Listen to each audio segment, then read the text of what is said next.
Conquista já foi emitida pela excelentíssima juíza do processo e nós estamos praticamente à beira do fechamento da cidade Hortifruti Grangeiro de Conquista.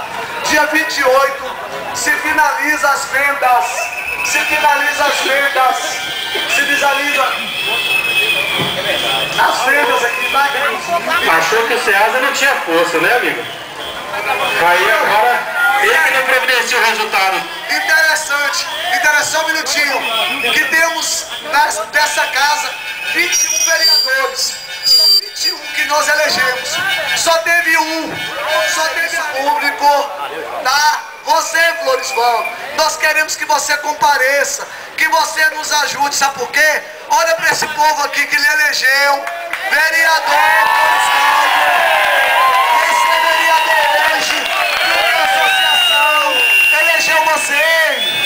elegeu você, Floresvaldo, tá? E você deveria ser o nosso braço direito, tá? E não temos ombro para chorar não, queridos. Apareça com o seu ombrinho pra gente chorar, querido. Sabe por quê? Ou então arruma emprego pra mim. Porque dia 28 de dezembro,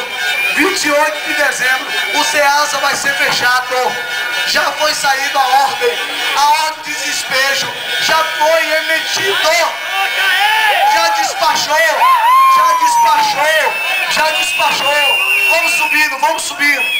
Vamos subir.